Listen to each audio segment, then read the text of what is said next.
ധാർമ്മികമായി പരിശോധിച്ചാൽ ആരോഗ്യമന്ത്രി രാജിവെക്കേണ്ട സാഹചര്യം ഇപ്പോൾ കേരളത്തിലുണ്ട് എന്ന് ജനങ്ങൾ വിശ്വസിച്ചാൽ, പ്രതീക്ഷിച്ചാൽ, കരുതിയാൽ, കണക്കാക്കിയാൽ തള്ളിക്കളയാൻ കഴിയില്ല എന്ന് തന്നെ പറയേണ്ടി വരും. കാരണം ഡോക്ടർ ഹാരിസിൻ്റെ വെളിപ്പെടുത്തൽ, അതിന് പിന്നാലെ അത് ശരിവെക്കുന്ന തരത്തിൽ ഇപ്പോൾ കോട്ടയം മെഡിക്കൽ കോളേജ് ആശുപത്രിയിൽ കെട്ടിടം തകർന്നു വീഴുന്നു. ഒരു കുടുംബത്തിൻ്റെ അത്താണിയായ ബിന്ദു, ഒരു വീട്ടമ്മ കൊല്ലപ്പെടുന്നു.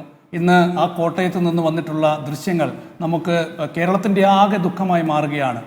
ബിന്ദുവിൻ്റെ മക്കളായ നവനീതിൻ്റെയും നവമിയുടെയും ഒക്കെ തന്നെ കരച്ചിൽ നമുക്ക് സഹിക്കാൻ പറ്റാത്ത ഒരു നിലവിളിയായി നിലനിൽക്കുന്നൊരു സാഹചര്യമുണ്ട്. അപ്പോൾ ഈ ഒരു സംഭവം നടന്നതിന് തൊട്ട് പിന്നാലെ ആരോഗ്യമന്ത്രി വീണ ജോർജ് സംഭവ സ്ഥലത്തെത്തുന്നു. ഈ കെട്ടിടത്തിൽ ആരും തന്നെയില്ല, ഈ കെട്ടിടം ഉപയോഗിക്കുന്നില്ല, ഈ കെട്ടിടത്തിൽ ഏതെങ്കിലും രോഗികളെ അഡ്മിറ്റ് ചെയ്യുന്നില്ല, ഇവിടുത്തെ ബാത്റൂമുകൾ ഉപയോഗിക്കുന്നില്ല എന്നൊക്കെ മാധ്യമങ്ങളോട് തുറന്നു പറയുന്നു. പക്ഷേ തൊട്ട് പിന്നാലെ വന്ന കാഴ്ചകൾ എന്താണ്? ഇന്ന് പത്രങ്ങളിലൊക്കെ തന്നെ അതിന് തെളിവുകളുണ്ട്.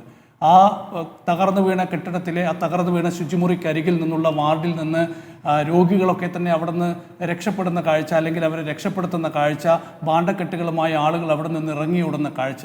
അപ്പോൾ ആരോഗ്യമന്ത്രി ജനങ്ങളെ തെറ്റിദ്ധരിപ്പിച്ചു, കേരളത്തെ തെറ്റിദ്ധരിപ്പിച്ചു എന്നൊക്കെയുള്ള പ്രതിപക്ഷ ആരോപണങ്ങൾക്ക് ശക്തി പകരുന്ന തരത്തിലുള്ള തെളിവുകൾ പുറത്തു വരികയാണ്.